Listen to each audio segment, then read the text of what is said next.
Democrats prepare for impeachment, new investigations are launched against President Trump, and we check the mailbag. This is the Ben Shapiro Show.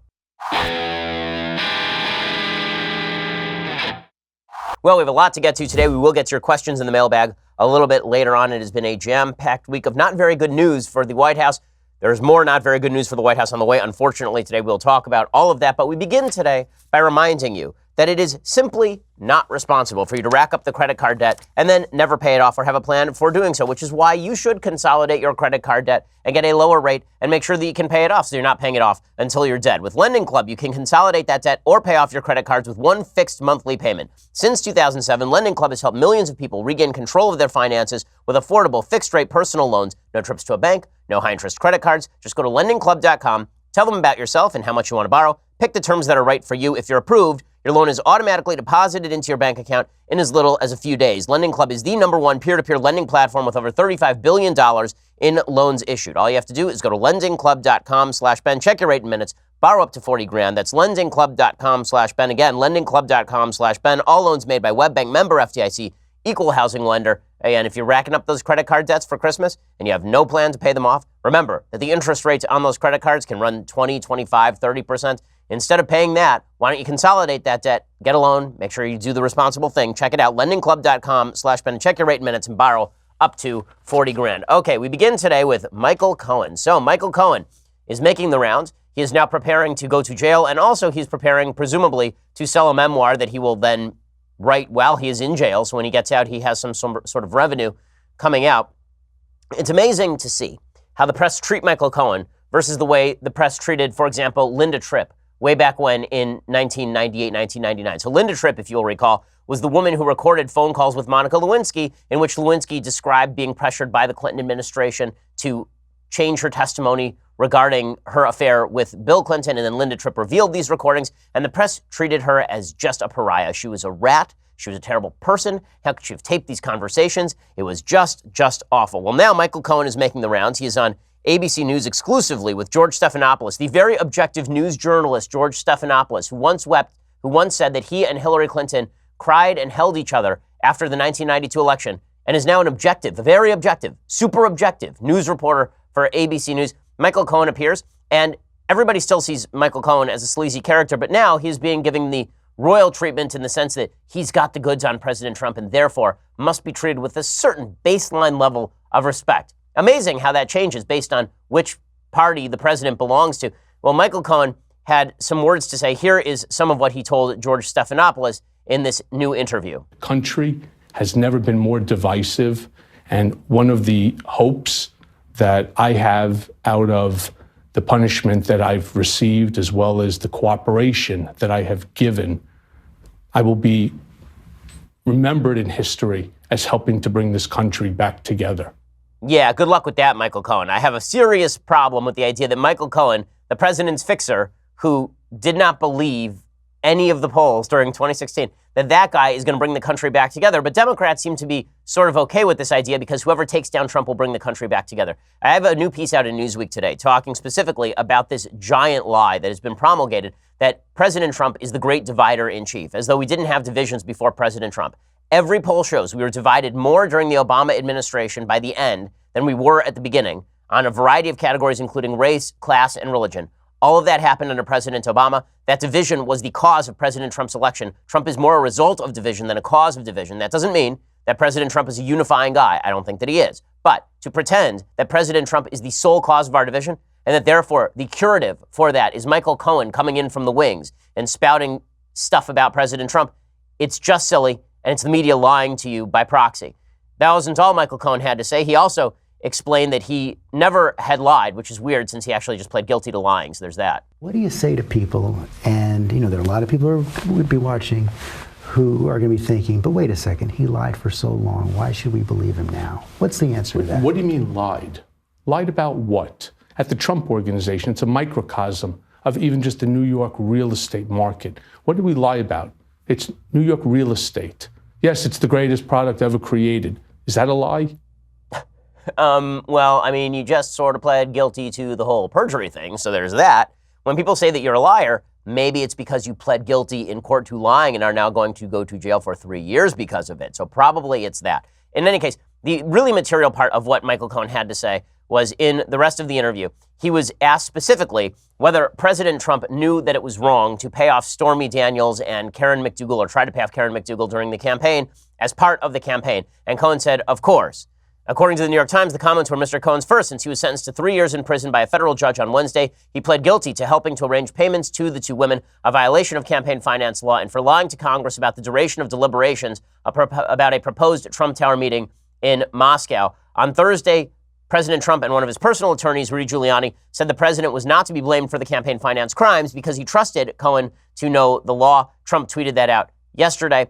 Trump has lashed out at Cohen. On Thursday, President Trump accused Cohen of trying to embarrass him. Here's what President Trump had to say about his relationship with Michael Cohen. He says he never directed Michael Cohen to do anything wrong. Michael Cohen says that he lied in order to protect you. Yeah. What's your response to that? Let me tell you, I never directed him to do anything wrong. Whatever he did on his own. He's a lawyer. A lawyer who represents a client is supposed to do the right thing. That's why you pay them a lot of money, et cetera, et cetera.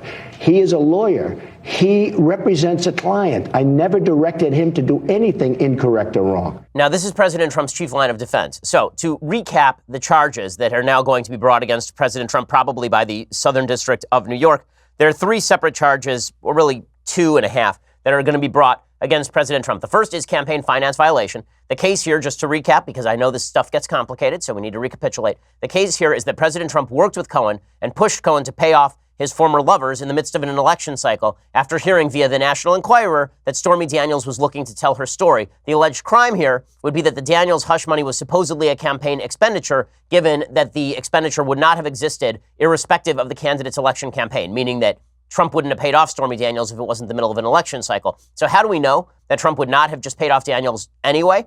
Well, American Media Incorporated, the parent company for the National Enquirer, has now admitted that it paid former Trump paramour Karen McDougal $150,000 in concert with a candidate's presidential campaign, and in order to ensure that McDougal did not publicize damaging allegations about the candidate before the 2016 presidential election. AMI further admitted that its principal purpose in making the payment was to suppress the woman's story so as to prevent it from influencing the election. Cohen has specifically said that the payoffs were made at President Trump's direction. President Trump's defense would be, listen, I told Michael Cohen that this thing should go away. He's a lawyer. It's his job to do the legal thing. And that's what you're hearing President Trump express on Fox News right there, is that if the law was broken, that's Michael Cohen's fault. That's not my fault. And that's a pretty good case. Right? In order for you to violate campaign finance law, it's one of these weird areas of law where you have to have willfully done so, meaning that you have to know that you are actually violating the law when you violated the law. You can't have done it by accident, negligence. Ignorance is sort of a defense here, because you can just say my lawyer screwed it up. And that's really what Trump is saying here. Now, that brings us to the second element of purported criminality, and that would be the crime of suborning perjury. The crime of suborning perjury requires a few elements, according to the Department of Justice. One, that perjury was committed. Two, that the defendant procured the perjury corruptly, knowing, believing, or having reason to believe it to be false, and that the defendant knew, believed, or had reason to believe that the perjurer had knowledge of the falsity of his or her testimony. So Cohen is already setting up Trump for this. Cohen is saying that Trump told him to lie in his testimony before Congress. Now all he has to establish is that Trump instructed him to lie for him. So these are the two main areas of disagreement between Trump and Cohen. One, Cohen is claiming that Trump told him to lie. Trump is saying, I did not. Cohen does this sort of thing for a living. He's a shady character. I don't have to tell him to lie. He knows exactly where his bread is buttered, but it's not me, right? I mean, that's just what he does. He goes out and he lies. He says stuff. Okay, that's Trump's defense number one. Trump's defense number two on the campaign finance stuff is, I don't know anything about campaign finance law. Look at me. Do I look like an elections lawyer? That's Michael Cohen's job. If he screwed it up, he screwed it up. Well, the problem with all of this is that President Trump, in his hatred for Michael Cohen, then stepped directly into a pile of dog doo, because in the middle of this Fox News interview, he drops this little doozy about the kind of work that he had Michael Cohen doing. Why did you hire Michael Cohen? He was known as a fixer. I'll tell you what, first of all. That was his title, a very fixer. low-level work. Why did you need him? He did more public relations than he did law, but he did stuff. You'd see him on television. He was okay on television.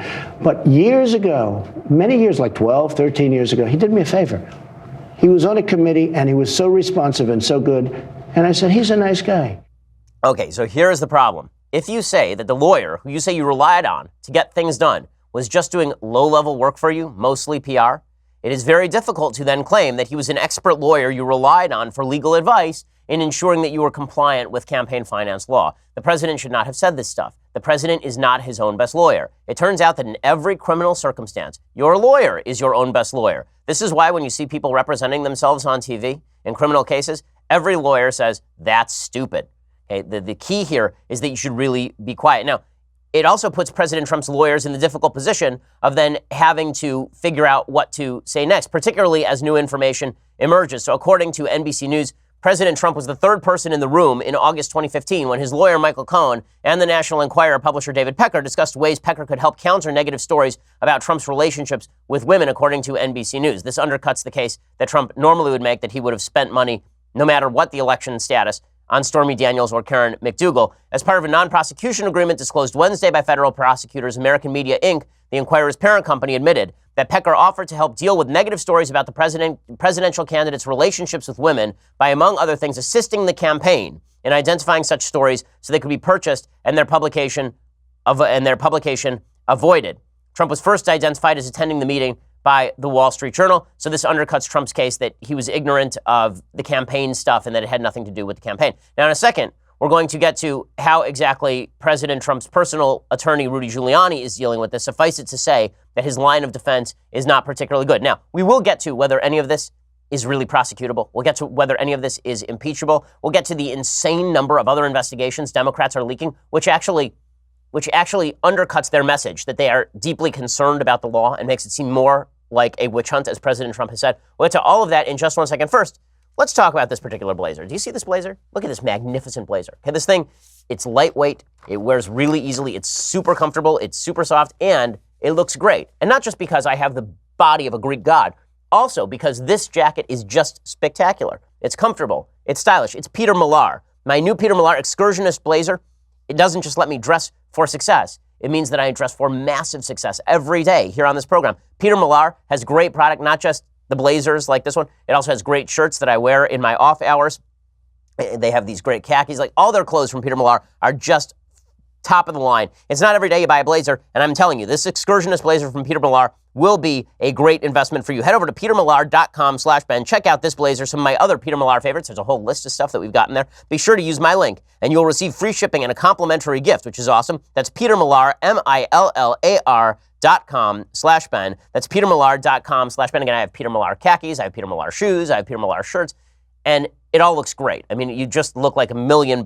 And there's a reason that my wife prefers when I wear Peter Millar. Go check it out. petermillar.com/Ben, MILLAR.com/Ben. When you use that /Ben, you get a special deal. You get to check out my favorites, and also you get free shipping and a complimentary gift. So pretty solid deal. Okay, so Rudy Giuliani trying to come back in the wake of President Trump saying things and Michael Cohen saying things, and basically everybody gearing up for the possibility of the Southern District of New York dropping an indictment on President Trump for campaign violations, as well as suborning perjury. Those would probably be the charges, or obstruction of justice.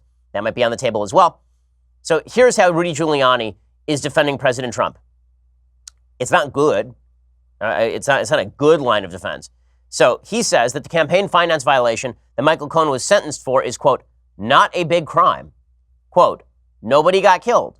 Nobody got robbed. This was not a big crime. Okay, that's not a good legal defense. Not a big crime is actually not a standard in law. And we are now actually, legally speaking, of the Fifth Avenue defense. Remember that President Trump said during the campaign he could shoot somebody on Fifth Avenue and he wouldn't lose a single vote?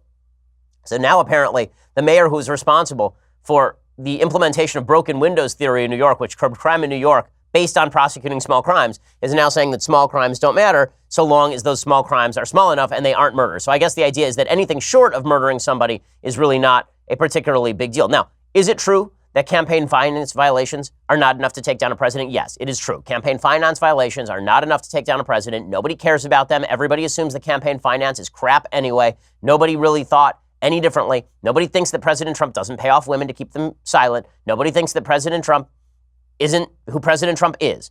See, this is the thing about being President Trump, and this is why, and this will become relevant in a second when I discuss Democrats' attempts at impeachment, which is coming next. None of this changes your picture of President Trump.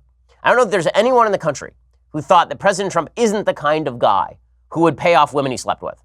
Like, is there anyone who thought that? Is there anybody in the country who thought that President Trump was deeply concerned about the intricacies of campaign violations, campaign finance violations, that he was sitting there going, well, got to make sure that nobody spends $2,700 Got to make sure that nobody violates these particular campaign promises. President Trump has been Donald Trump his entire life, as it turns out. And the New York real estate business is indeed very dirty, as you heard Michael Cohen say. Because that doesn't change the image of who President Trump is, it doesn't actually change how his administration works.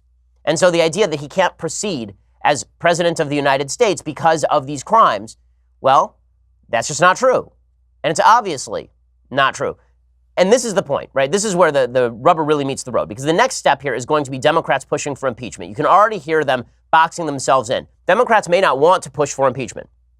Democrats may want to maintain this controversy up until the 2020 election, but they've basically forced themselves to move on impeachment because they're now accusing President Trump openly of criminality, which means the responsibility is on them in the House to push for impeachment. So let's talk about that a little bit. Eric Swalwell is a congressional Democrat, and he says that President Trump presides over a criminal presidency, right? This is the Democrats boxing themselves in to attempting some sort of impeachment before the 2020 election. You are now seeing more evidence than ever that Donald Trump was associated with a criminal campaign, a criminal transition, and presides today very likely over a criminal presidency. And you've seen people in his orbit who are either under investigation, have pled guilty, or are serving prison time because of their association with one or all three of those different entities. Well, if the Democrats keep screaming criminality, they're going to have to push for impeachment. But the question is, could they credibly impeach President Trump in the House? And Democrats today who are saying, well, let's push for impeachment now. Are these impeachable crimes? So here is my answer. If this had all happened in 1995, the answer is yes. But we live in the post-Clinton era. You can separate the question of presidential decency and presidential class into BC and AC, before Clinton and after Clinton. Because before Clinton, there was basically a bipartisan consensus. If you committed a crime, you were going to be ousted. This is what happened to Richard Nixon. Republicans supported his impeachment, even though they were members of his own party. That's why he resigned in the first place. But when it came to Bill Clinton, not a single Democrat, not one in the Senate, supported his impeachment on charges that look extraordinarily like the sort of allegations that are now being made by President Trump. Clinton was impeached on obstruction and perjury based on his testimony and pressure on others regarding their testimony on Monica Lewinsky, and the Senate then acquitted him. The political lesson we all took from this was that impeachment was deemed inappropriate in cases where the president could still operate. They said, oh, well, he's got a 70% approval rating. He can still be the president. These crimes don't really go to his efficacy. Well, those same arguments now apply to President Trump. And in fact, President Trump would not have been successful in his presidential primary run if it had not been for a widespread perception that morality no longer mattered in politics, a perception that springs directly from the Clinton years. Okay, now we're going to hear from Democrats that this is different, that it's not truly the same. They're going to say the campaign finance thing is different. Clinton didn't violate purposefully campaign finance law, except for the fact that during his actual campaign in 1996, there was solid evidence that the Chinese government was trying to funnel money into his campaign. So there were serious campaign finance violations with regard to Clinton. It was called Chinagate at the time. And by the way, it's not even clear, as Rudy Giuliani sort of says here, it's not even clear that hush money payments can even fall under the rubric of campaign expenditures, particularly because President Trump could have been spending years paying off all of these women. Clinton suborned perjury. He obstructed justice about ancillary matters. That's really what people are talking about with regard to President Trump. Now, the Democrats are going to say, well, Republicans are hypocrites because Republicans voted for the impeachment of Clinton in 1998 and 1999, which, by the way, is not even completely true. A bunch of Republicans voted against conviction in the Senate. It was a Republican Senate that acquitted President Clinton in 1999. But the hue and cry by the media is going to be that Republicans are hypocrites. They voted to impeach Clinton, and now they're not voting to impeach President Trump.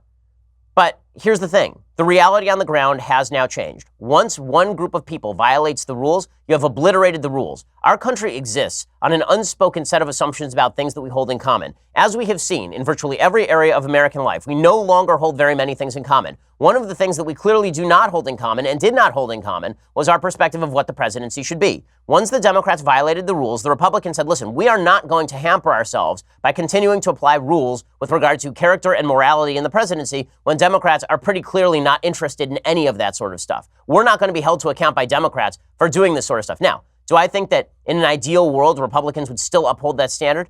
Yeah, I do.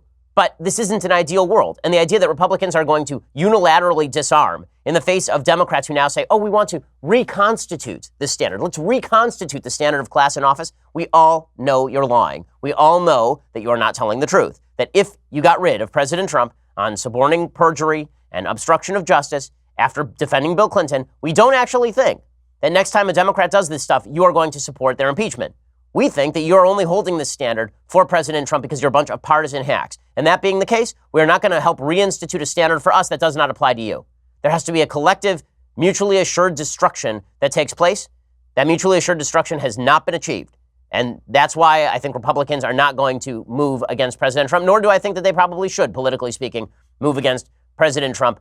Most likely scenario here is he's impeached by a Democratic House sometime in the next 2 years, and then he runs for re-election because he's under threat of indictment by the Southern District of New York. That is the most likely scenario in all of this. Now, President Trump has complained about all of this being a witch hunt, and there's some evidence to support him, and I want to talk about that in just a second. But first, let's talk about how you can make your watch look better. Do you see this? Do you see this magnificent timepiece that lies upon the wrist of yours truly? Do you see this? Look how classy it looks. Look how nice. Look how simple and elegant it is. Well, that is the style of movement watches. Movement watches, they're not designed to tell you how many steps you're taking in a day or how many calories you're going to lose or anything like that. They're designed to tell you the time in a minimalist fashion that looks expensive but doesn't cost you a ton of money. Movement is a really amazing success story, actually. They're a bunch of ground-up entrepreneurs who started this thing essentially from a garage, and now they sold 2 million watches worldwide.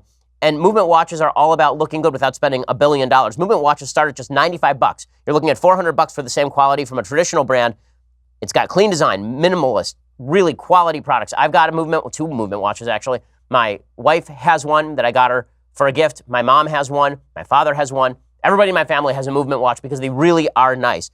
Movement did all the hard work this holiday season. They've made awesome gift boxes and packages as well. If you need help giving the perfect gift this season, but you don't know where to start, the guys over at Movement have your back. Get 15% off today with free shipping and free returns by going to mvmt.com/Shapiro. Again, that's mvmt.com/Shapiro. Movement's launching new styles on their site all the time. mvmt.com/Shapiro. Go join the movement. Okay, so President Trump claims that this is all a big witch hunt. And to be honest with you, it looks like a little bit of a witch hunt when every single aspect of President Trump's life is being picked apart. We talked about the fact that the newly elected Attorney General in the state of New York has already said that she's going to go after members of Trump's family. She's not even going to go looking for crime. She's going to look at members of the Trump family for having committed crime, which is the definition of selective prosecution. If you're looking at someone and you are attempting to dig down on them just to uncover a crime they committed, as opposed to finding a crime and then linking it with the actual perpetrator, this is the definition of bad law enforcement. And yet this is what so many people on the left are doing.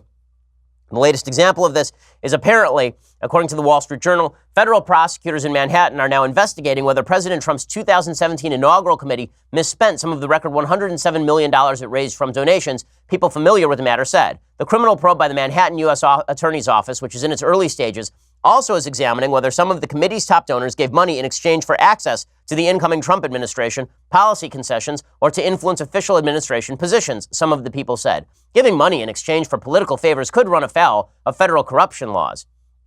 Let's be straight about this. President Trump came into office saying all of Washington, D.C. is corrupt. And he said, I myself have engaged in this corruption. Hillary Clinton came to my wedding. I paid the Clintons so that Hillary Clinton and Bill Clinton would come to my wedding. I would get politicians in here all the time begging me to give them money. And I'd say, okay, what can you do for me? Right? I mean, Donald Trump said this stuff during the campaign. Is anyone really under the impression, the weird misimpression, that people who donate to inaugural committees don't expect anything in return? Are we all under this weird misimpression that people just decide, oh, I like Barack Obama so much, I'm going to dump $1 million into his inauguration? Or does it mean that you're going to get an ambassadorship to the Bahamas? Everybody knows how this game works. But now we're having federal prosecutors look at the inauguration committee without presumably any evidence that anything is happening so far. It's pretty amazing. The inaugural committee hasn't been asked for records or been contacted by prosecutors, according to a lawyer close to the matter, who said, we are not aware of any evidence the investigation the Journal is reporting actually exists. But that's not stopping, apparently, the investigation from moving forward. Federal prosecutors have asked Rick Gates, a former campaign aide who served as the inaugural committee's deputy chairman, about the funds spending on its donors, according to people familiar with the matter. So basically, they're going to now dig through every element of Trump's life in an attempt to get him. It does make it seem a lot like a witch hunt when everybody is hunting for witches. Now, it's possible they come up with some witches in the witch hunt, but that doesn't change the motivating factors underneath all of this. And that's why, if President Trump is successfully able to convey that all of this is, in fact, a big effort to get him, even if he's guilty of some of it, then maybe it doesn't hurt him quite as much as people think come 2020. especially when the media continue to give credibility to just randos who make any allegation about the president under any circumstances. Like Mediaite today has a big piece about a former staffer on The Apprentice and current stand-up comic named Noel Castler, who claims that Donald Trump was a speed freak who snorted crushed-up Adderall. Okay, that's not the most credible sourcing, and it's not the most credible story, considering that Donald Trump is a teetotaler because his brother was an alcoholic, and apparently has gone around for years to young people and told them not to do drugs and not to do alcohol. Nonetheless, this guy who worked on The Apprentice said that he worked on some of Trump's beauty pageants during the 1990s, in which President Trump would offer girls to come up to his hotel room again, unless there's criminal activity alleged. I'm not sure what exactly the revelation is there, but the point is that no matter what the allegations are against President Trump, substantiated or not, they will get heavy play from all the people who want to see him go. And it's Democrats in the House. Nancy Pelosi saying we're going to go after his tax returns yesterday. If President Trump could get Democrats somehow to convey that it doesn't matter, they can go after every aspect of his life and he's the victim in all of this, then he could successfully run for re-election, at least on the basis that this is a group of vindictive jerks who are trying to come after him. Nancy Pelosi looking pretty vindictive right here. Yes, there is popular demand for the Congress to request the president's tax returns. They will have their path as we go forward. I'm sure the White House will resist, and so question is, how do we go? Where do we go from there? So now they're going to go after his tax returns. Okay, enough. We don't have to hear from this person. I mean, again, this idea that tax returns are also on the table. Everything's on. We all know what the real motivating factor here is. Joy Behar, who is sort of the it of the Democratic brain, and she basically spills it. She says, listen, anybody who likes Trump, anybody who supports Trump, Trump himself, family members, they should all go to jail.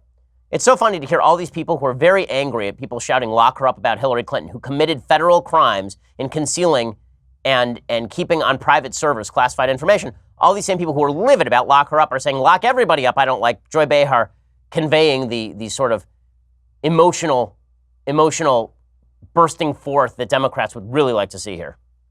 He has nothing to lose by speaking against truth to power about Trump. Why does he say, even if he commits a crime, it's okay? I think there's more that's gone on behind the scenes. I think favors have been done, and it's gone. I have no idea. He needs to go but to he jail also won a too. Grammy, interestingly.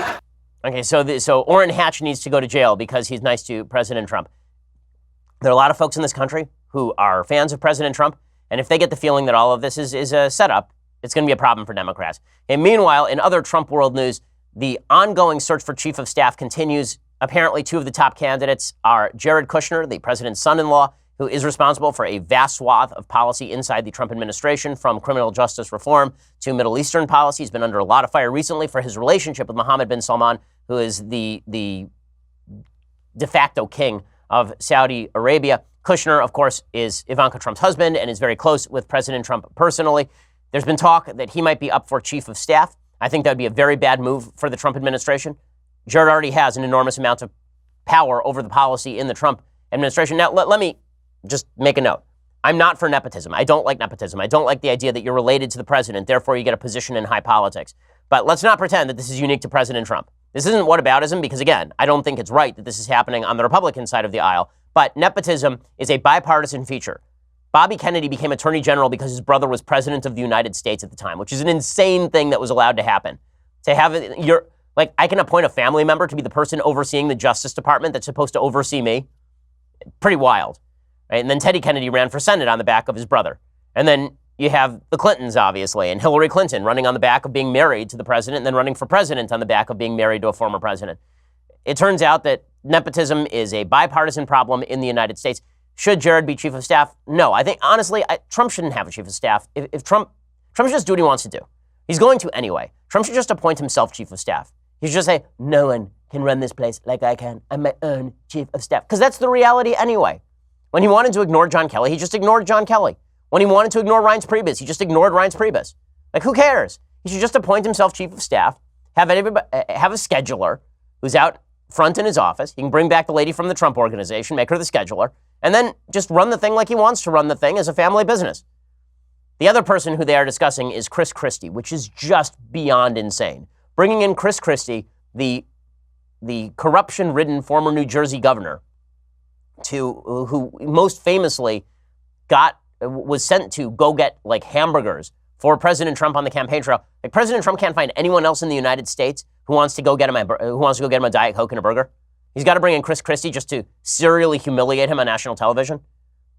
You remember when Chris Christie became part of the Trump campaign, and every other Trump rally was Trump pointing over to Christie and going, "Look at the lovable fat man over here. Look at him. He's so bouncy and jolly. Chris, get out of here. Go get your shine box, Chris." And that was like, I guess it'll be entertaining for a couple of years, but how that doesn't create more turmoil in the executive branch is beyond me, because Christie has his own priorities. He's at odds with a lot of current members of the administration. It's all a bit of a mess. Trump should just appoint himself chief of staff and be done with the damn thing. It's very silly. Okay, in a second, I want to get to the worst media story of the day. It really is incredible. A couple of bad media stories, actually.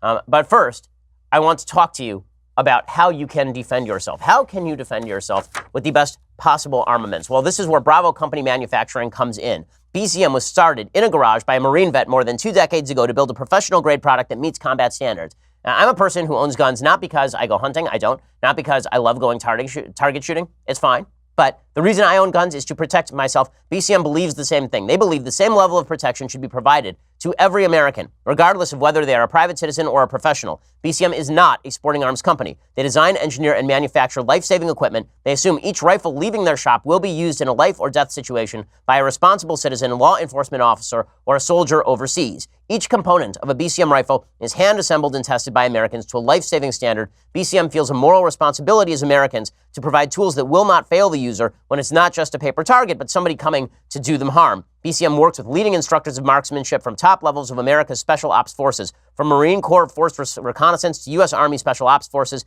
who can teach the skills necessary to defend yourself, your family, or others. Go check them out right now at BravoCompanyMFG.com. They are fantastic people. I've met them. They're great. Go check them out, BravoCompanyMFG.com. Find out about their products, special offers, upcoming news. Also, go check out their videos at YouTube.com/BravoCompanyUSA. Again, that's YouTube.com/BravoCompanyUSA. Fantastic guys, and their product is really first rate. Okay, we're going to get to a lot more, plus the mailbag. But first, you're going to have to go over and subscribe over at the Daily Wire. Now, we have a quick announcement here. It's pretty exciting stuff. Coming up in 2019, Young America's Foundation starts up my spring speaking tour.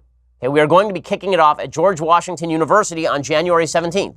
So make sure you have your leftist tears tumblers prepared. If you don't have time to get your protests ready for the event, don't fret. I'll be all over the East and West Coast, so check out yaf.org for info on when I'll be at a campus near you. I mean, so much goodness. We're going to a bunch of Gonzaga. Get ready. The administration says I'm not coming. Well, we will see about that, because that's a thing that's going to happen.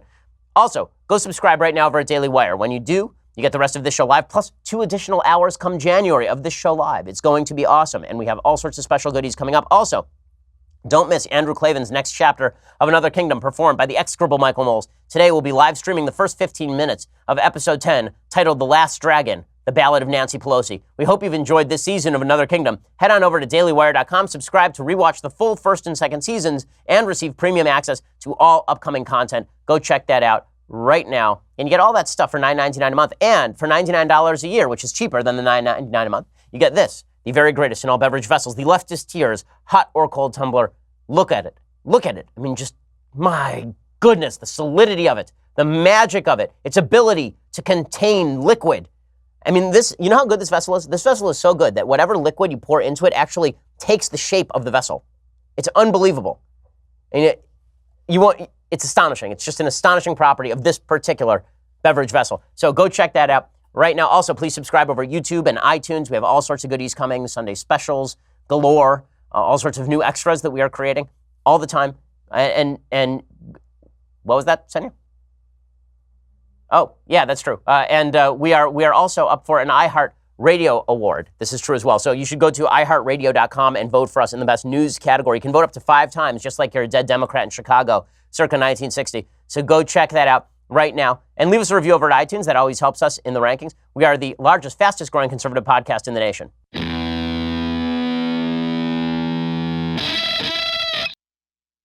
All right, so worst media story of the day. This is just media malfeasance at an extraordinarily high level. So the Washington Post is blasting out this headline. 7-year-old migrant girl taken into Border Patrol custody dies of dehydration exhaustion.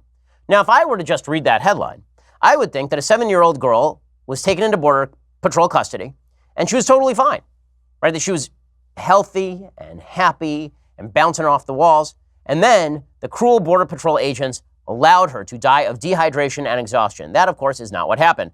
When you read the article, what you see is that a 7-year-old girl from Guatemala died of dehydration and shock after she was taken into Border Patrol custody last week for crossing from Mexico into the U.S. illegally with her father and a large group of migrants along a remote span of the New Mexico desert, U.S. Customs and Border Protection said on Thursday. According to CBP reports, the girl and her father were taken into custody about 10 p.m. December 6th, south of Lordsburg, New Mexico, as part of a group of 163 people who approached U.S. agents to turn themselves in. More than 8 hours later, the child began having seizures at 6:25 a.m., CBP records show. Emergency responders who arrived soon after measured her body temperature at 105.7 degrees, and according to a statement from CBP, she reportedly had not eaten or consumed water for several days. So whose fault is it that this girl, this poor child, died of dehydration? Probably her father, who brought her along on a thousands-mile journey and didn't feed her or give her water. Okay, the CBP agents who took her into custody, we don't know what they did in the 8 hours between when they got her and when she started having seizures. We don't even know if they were able to review her health. There were 163 people who they knew nothing about, who they gathered into a place and then started processing. And 8 hours later, the girl was already dying. After a helicopter flight to Providence Children's Hospital in El Paso, the child went into cardiac arrest and was revived, according to the agency, but the child did not recover and died at the hospital less than 24 hours after being transported. The father remains in El Paso awaiting a meeting with Guatemalan consular officials, according to the CBP. The agency is investigating the incident to ensure appropriate policies were followed. Food and water are typically provided to migrants in Border Patrol custody, and it wasn't immediately clear Thursday if the girl received provisions and a medical exam before the onset of seizures. Because here's one of the things about dying of dehydration. If you don't drink for many days, and then you're given a little bit of water, that may not help you. You may, in fact, need IV. It may not be enough just to give somebody a little bit of water. This idea that if you give somebody a cup of water after they haven't had a drink for 5 days, suddenly they will be saved from dehydration. It is just not the case. According to spokesman Andrew Meehan, Border Patrol agents took every possible step to save the child's life under the most trying of circumstances. As fathers and mothers, brothers and sisters, we empathize with the loss of any child. Naturally, the ACLU blamed the CBP for all of this. This is obviously the fault of the parents. If you cross a giant desert without feeding your child, and then you arrive at a place, and within 8 hours the kid is having seizures, you're the parent. You're the parent. The agency said it was expecting an autopsy on the child, but results would not be available for several weeks. An initial diagnosis by physicians at Providence Hospital listed the cause of death as septic shock, fever, and dehydration. Again, dehydration is not just you didn't drink for 12 hours or you didn't drink for 24 hours. It's if you die of dehydration, you have not had a drink for a very long time, and it's quite possible that if you try to give somebody water after they are this dehydrated, they start throwing it up anyway. So it's just bad media coverage, just stupid, bad media coverage, because this is the way the media try to push a particular narrative. Now, speaking of bad media stories, I am sad to see that the Weekly Standard has now been shut down. The Weekly Standard has been sort of an institutional tentpole in the conservative movement for some 23 years. It was shut down by Clarity Media Group. The announcement came after the magazine's editor, Stephen Hayes, met privately with Ryan McKibben, who's the chairman of the Weekly Standard's publisher, Media DC. McKibben said in a press release, for more than 20 years, the Weekly Standard has provided a valued and important perspective on political, literary, and cultural issues of the day. The magazine has been home to some of the industry's most dedicated and talented staff. I thank them for their hardworking contributions, not just to the publication, but the field of journalism. There's a lot of really talented writers over at the Weekly Standard. I hope to work with some of them in the future, and I'm sad to see them go. Employees were told they would be paid through the end of the year, and that afterward they'd receive severance, which would range in scale. To receive severance, employees would need to sign an NDA, however. Employees were also told to clear out their desks by the end of the day, and they said their email addresses were already being in the process of being shut off, which is pretty amazing. The editor of the Weekly Standard basically said the reason they're being shut down is because they were anti-Trump. It's not just that the Weekly Standard was anti-Trump, it's that the Weekly Standard started to reflect the preferences of Bill Kristol, who seems to have lost his mind a little bit over President Trump. Bill Kristol, who I've respected as a thinker for a very long time, the fact that he decided to tell people to vote for, I believe he told people to vote for Democrats in the last election cycle, and that he's sort of taken the max boot position on Trump, which is anything Trump does is bad. That's not likely to win you a lot of friends and admirers or readers. And that's too bad because there's so many talented writers over there. I'm sure they will all get jobs, and I will work to help them get jobs at other outlets because, again, I don't like to see talented people go without work. Okay, so time for a little bit of mailbag. Let's do some mailbag today. Okay, so Steven says, If Justice Ginsburg were to die before the midterm election at basically the same chronological time as Justice Scalia did, should the Republicans proceed with confirming a new justice before the election or not? The answer is, of course, Republicans should proceed with confirming a new justice. They should not wait until after the presidential election. The actual rationale for not voting on Merrick Garland was not that it was the middle of a presidential cycle. The actual rationale for not voting on Merrick Garland is because Merrick Garland did not have the votes in the Senate to be approved. End of story. It was always, in my opinion, a very stupid maneuver to suggest that Merrick Garland should get a vote if Hillary Clinton had been elected. I don't think it's the responsibility of the Senate to greenlight any judge it does not want to greenlight. That's the way that our constitutional system works. Michael says, hey, Ben, I have two questions. I think only you might have the answers. Question one, is it true you said Michael Knowles is an essential employee? Question two, could it ever be possible that he could be one day? Thanks, Michael. Well, Michael, I like that Michael wrote a letter about himself to us. That's exciting. No, I did not say Knowles was an essential employee. I said every employee of the Daily Wire was an essential employee, but every rule has its exceptions. And Michael, I like to think of more as an independent contractor, to be frank. And second, could it ever be possible that he could be an essential employee one day? Well, yeah, I mean, we could put him to work scrubbing toilets or something. That would make him more essential than he is now. Carlos says, hey, Ben, how do you reconcile evolution with the Bible? More specifically, Genesis 1:27, God created mankind in our image and likeness. Is that consistent with the idea that we come from monkeys? Yes, it is, because the question is, what does it mean to be created in God's image or likeness? In my opinion, and in the view of a lot of biblical commentators, what this actually means is that you are created with an independent creative capacity that does not belong to animals. You have the ability to transform the world, to make independent, free-willed choices, and that is being made in the image of God. It's not that God looks like a human. It's not that God has two nostrils and two hands and 2 feet. Right? That's not what it means when it says God created mankind in our image. And the general view of natural law scholars, ranging from Thomas Aquinas to Maimonides, is that God can use whatever natural processes he wishes in order for him to accomplish his goals. And so when the Bible describes the creation of the universe, then that could very easily, in sort of scientific parlance, be described as the natural processes of the universe. The question is, what stood behind that process? What made that process happen the way that process was made to happen? Ofer says, hello, Ben. Now that we know Michael Avenatti isn't going to run in 2020, will you endorse Jim Acosta for president? No. Jim Acosta, in his own mind, is already president. I don't want to disabuse him of that. Kevin says, Kevin, why did you want to be a lawyer and why did you stop? Okay, I have a lot of great stories about my law firm interview process. So I had as far as I know, the most unsuccessful law firm interview process for anyone who graduated cum laude from Harvard Law School, maybe in their history. So the way that it works at Harvard Law School is that when you graduate, or when you're getting ready to graduate, all these law firms come and they recruit you because you're a Harvard Law graduate, which means you're special. So they all come to the Charles Hotel and they roll out the red carpet and you interview them, basically. They interview you and you also interview them to see what sort of firm you'd like to work for. So I registered for some 32 interviews. I got one offer out of 32. Now, this was not because of my grades, right? This was because specifically on my resume, I had a bunch of my books, and my books included titles like Brainwashed, How Universities Indoctrinate America's Youth, and Porn Generation, How Social Liberalism is Destroying Our Future, right? Titles like that are not apt to win you admirers in legal circles where everybody is a far leftist. And so I would have interview experiences where I remember I walked into one interview with a major law firm called Gibson, Dunn & Crutcher, which has outlets all over the country. I believe this was the Orange County branch, maybe.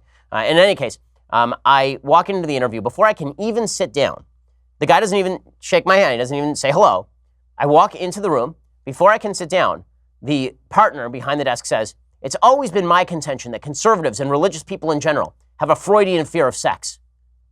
And I looked at him and I thought, well, I'm not getting this job. So I said, that is the stupidest effing thing I have ever heard in my entire life. My prediction came true. I did not get that job. But there were a lot of experiences that were just like that. I mean, I interviewed one time at Kirkland Ellis, another first-rate law firm. I have a lot of friends who work for Kirkland Ellis. And they called me back for a callback in Los Angeles. And they decided when they do these callbacks, they're trying to recruit you. And so what they do is they put you with people they think you will get along with, people who will talk about how great the firm is. So they decide, it'd be great. We'll put Shapiro with a couple of other Jewish Harvard Law graduates. This is pretty much the worst thing you can do.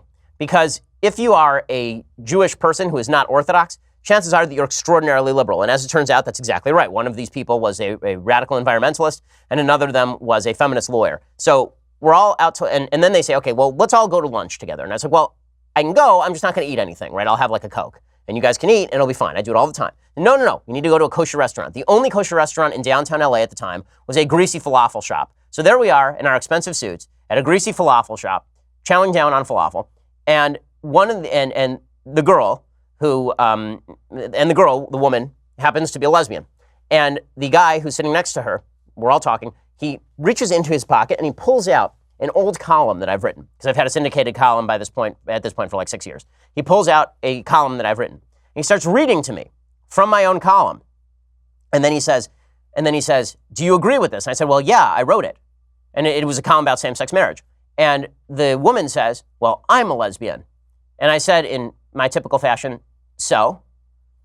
And she was very upset about this because she assumed that, I guess because she was a lesbian, I would now change my entire worldview on same-sex marriage, because this is how the left thinks. It's a personal insult to members of the left if you don't change your entire worldview based on their personal life experiences, which is pretty a shocking thing. In any case, those interviews went poorly. The one that went the worst, though, and this is me getting to the answer, the one that went the worst was I was specifically asked at one point by one of these firms why I wanted to work in corporate law, why I wanted to be a corporate attorney. And I looked at the interview and I said, for the money, which is the obvious and honest answer to anyone who wants to practice corporate law, right? You're not going to corporate law for the love of the law. And anybody who says they are is a liar. Okay, the reason you're going there is because the partners are making a couple $1 million a year. The notion that you are going from Harvard Law School, where you study how to be Atticus Finch, and you study about legal theory, and you study about originalism versus legal realism, and it's all about ideas, and then you go to a law firm where you sit in a room and you review page numbers and commas and missing paragraph indents for 2,200 billable hours a year.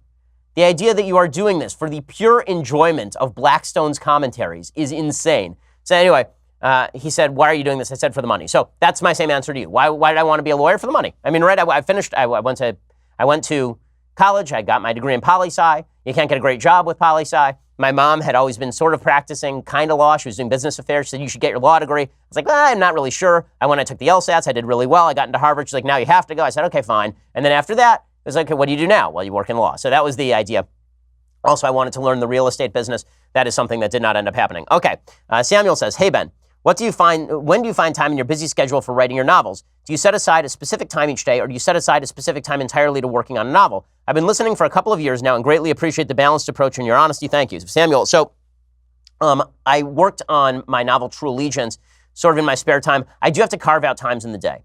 And what I've realized is that I have to tell my assistants, those around me, that they need to not schedule my day, that I need a block of like 3 hours. If I actually want to get anything done, I need blocks of 2 or 3 hours. And when somebody says to you, can I have 5 minutes of your time? The answer should usually be no, because 5 minutes of my time is not 5 minutes of my time. It's the 15 minutes in preparation for the 5 minutes of my time, and then the 15 minutes afterward getting back into my work. There is no such thing as a 5-minute block of your time. Even a person asking you a question for 30 seconds requires you to be wrenched out of your work, and then it takes you another 10 minutes to get back into your work. So you really do need to have undivided blocks of time where you simply are not bothered if you want to write. And that's true whether you're writing nonfiction or fiction. Obviously, I write a lot more nonfiction than fiction. Terry says, hey, Ben, I've been living in California since the military stationed me here 6 years ago. At first, I loved the state because I was young and saw myself as more of a liberal. But as I grew older and more educated, I definitely find myself firmly on the conservative side of the fence. I recently decided I want to move away from California to find a state with lower taxes and more job opportunities. Do you have any recommendations for cities that are potentially worth moving to? Thanks for the awesome content. Well, there are a lot of fantastic cities in states that are more conservative. In terms of just pure beauty of the city, Charleston, South Carolina is a gorgeous city. I think it's the prettiest city that I've ever been to. It's just beautiful. But in terms of great cities that are in conservative areas, obviously Dallas is a fantastic city. I like Oklahoma City, I'll be honest with you. I think Oklahoma City is great. I think Nashville is a great town. There are a lot of really great towns that I have been to in conservative states. And honestly, were I not wedded to being near a Jewish community, that would give me a lot more options on where to live. Okay, one more question. Let's see. Corey says, my economics teacher tried to argue that America's monotheism and capitalism have failed and we should adopt some Chinese policy. What would your argument to this be?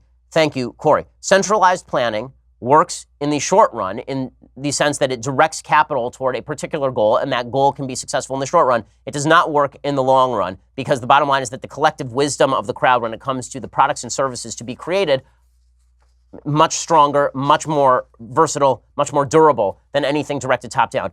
It is amazing to watch as people make the same economic errors over and over. Back in the 1920s and 1930s, there were a lot of folks in the West who said, wow, look at the growth rates in Stalin's Russia. Look at that, the 5-year plans. And then all of that collapsed, right? And it turns out that all of that was fake. When you keep your people in a state of abject misery for 30 years and then give them gradual gains, and turns out they're happier because of the gradual gains, that does not mean that people in China are living a lifestyle anything comparable to the lifestyle of the United States. The United States is still the world driver of the economy. If the United States economy were to go into recession, the entire world goes into recession. The same thing is not necessarily true of the Chinese economy, which has experienced several serious economic shocks in the past several years, and that has had some impact, but certainly not tremendous global impact in the same way that the United States economy has. It's just monotheism and capitalism haven't worked. Have you seen a chart of GDP per capita since the advent of free markets in the early 19th century? It looks exponential. This is just the stupidest crap I've ever heard. Really, that's so dumb. Like, read a book. A book. Okay, let's see. Okay, we'll do some things. There's so many good questions today, and I'm sad we can't get to all of them, but let's get to some things I like and then some things that I hate. So, things I like. Last night, we had our Christmas party over at my business partner, Jeremy Boring's house, the God King Jeremy Boring, and it was beautiful. I mean, it was really well decorated and really nice, and and a bunch of the folks who work at the company were all singing holiday songs like Wonderwall together. It was very weird. Everybody, and here's the thing about the Daily Wire staff. It was a dry party, and everybody was still singing there like they were drunk together. The estimable Mathis Glover did a rather fantastic rendition of Call Me Maybe with acoustic piano, which, as it turns out, Call Me Maybe, not a good song, and Call Me Maybe without any production value, particularly not good. But Mathis got very into it. Senya's rendition of Can't Help Falling in Love with You was definitely a classic of the genre. We had Nick, who was out there singing with the full passion that he could bring to it. We had Alex and Dylan and the twins with the beards, and they were singing every rock song they could think of. So that was a lot of fun. When we walked in, when everybody walked in, I got to the party a little bit early, and part of the joke was that I was going to pull out the violin as though I was playing a set with the pianist. And so one of the things that we played was actual good music by Bach. This would be Jesu Joys of Man's Desiring, which, by the way, is more Christmassy, it turns out, than Wonderwall. Who would have thought? Or the entire crowd singing Bohemian Rhapsody on Christmas, which is a weird call. In any case, here is a little bit of Jesu Joy of Man's Desiring, some of the most beautiful music ever composed by an actually talented human.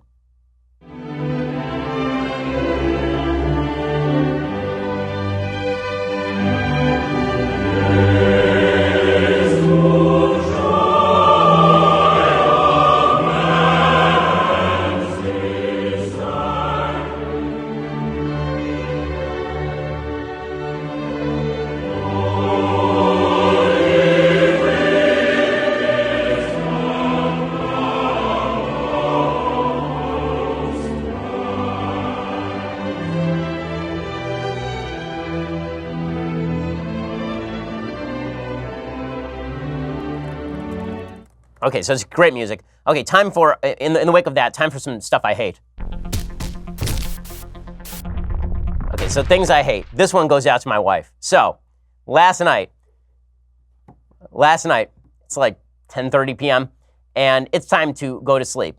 But I need to go to the kitchen for something. And in our house, our bedroom is on one side of the house, and our kitchen is on the other side of the house, and in between is kind of the den area where the kids like to play. And so usually we clear a path, like good human beings would. We usually clear a path from one to the other so that if we have to walk in the dark, we don't kill ourselves. This had not been done. That's not my wife's fault. That's my kids' fault. Anyway, they decided to leave out their little chairs and their little toys. So I'm walking blithely along, happily walking along. They get a bottle of water from the kitchen, and boom, I bruise the living hell out of my shin, and I go flying head over heels over this chair like Dick Van Dyke over the ottoman in the original Dick Van Dyke Show. I mean, I just go flying, and I clock the living hell out of my leg. I mean, I just destroy my knee, I destroy my shin, and fall directly from the chair onto my son's digger. He has my son has like a digger that you would see at a construction site. He has one that you actually sit on. And so I fall from one object onto another object and then onto a third object. So it was great physical comedy in the dark. So I'm lying on the floor, and my wife is in the bedroom, and all she can hear is, "Oh!" Right? She just hears me just shout. right? Just a blue streak in the middle of the night. And I hear her from the other room, "Are you okay?" And I'm like, number one, no, right? You just heard me shout a bunch of curse words after hearing a giant clatter of me going down on the floor. No, probably not okay. And then my wife comes rushing in, and she sees me on the floor, clutching my leg. And I mean, this thing hurt like hell. I mean, it wasn't just like a shin hurt. It was like, it was bleeding. I mean, there was actual blood. And like I stepped directly on a bunch of blocks at the same time. I mean, it was ridiculous. And I'm lying on the floor, and my wife is laughing as hard as I have ever seen her laugh in her life. She is dying. I mean, she is crying. She is laughing so hard. And she's like, "Honey, are you okay?" she said while laughing through her tears. And I'm like, "No, I'm not okay. Can you get me, you know, like an ice pack because I can't move for a second?" And she's like, "I'm so sorry that happened," laughing at me the entire time. Like literally laughing. Like, "I'm so sorry that happened." I'm like, ah. And this continues for a solid, I kid you not, 15 minutes of her laughing as I hobble around the house as though I've been wounded in some sort of crucial battle. And finally, things calm down, and I put an ice pack on my leg. And as we're about to fall asleep, I hear her giggling and laughing because my wife loves it when I get hurt. It is her favorite thing. And I don't know if this is, I'll have to talk to some more of the women in the office. I don't know if this is a woman thing because my mom has the same thing with my father. Like if my dad clocks himself, my mom thinks it's the funniest thing that she's ever seen. And, you know, if I were really, really hurt, like deeply hurt, like hospital hurt, then I assume that my wife would not be quite as pleased with the situation. But when I clock myself and it really hurts, but I'm not dying, my wife thinks it's the funniest thing that has ever happened. So things I hate, this one goes out to you, sweetheart. Love you, even if you don't love me. And that's I guess that's the way the cookie crumbles. So solid stuff there. Okay, final thing that I hate as we approach Christmas. We now get the wisdom of a bunch of people who have no relationship with religion or traditional Judeo-Christian values about whether particular Christian figures like the Pope are homophobic. So Jenny Hagel, who is a writer for Seth Meyers, I guess, did an entire monologue the other night about how Pope Francis is a homophobe because Pope Francis believes that homosexuality is a sin, which has been part of Judeo-Christian canon for approximately 3,000 years. But here is Jenny Hagel finally explaining the real reason this has all been done is because the Pope, Pope Francis, is a brutal homophobe. The press dubbed him Cool Pope. But here's the thing. This guy's not cool. This guy is homophobic. If you're not Catholic, you're probably thinking, why should I care about this? And if you are Catholic, you're probably thinking, what's the latest I can leave my house and still get to Mass on time? But we should all care about this because the Pope is a world leader who's giving people permission to be prejudiced. Hey, so much humoring from the humorists. What I love is people who are politically driven comedians who have an agenda not being funny at all and just calling the Pope a homophobe on the basis that they disagree about the status of particular behavior and whether it is, in fact, a sin or not. She's going to have to name me the policies that the Pope has pushed that are in favor of cracking down on gay people and victimizing gay people. In fact, most of the Pope's statements on this have been very soft, but this is not enough. Now we have to, in the great battle between secularism and religion, secularism must emerge victorious and label everyone who disagrees an evil human being. So well done, Seth Meyers and his writers.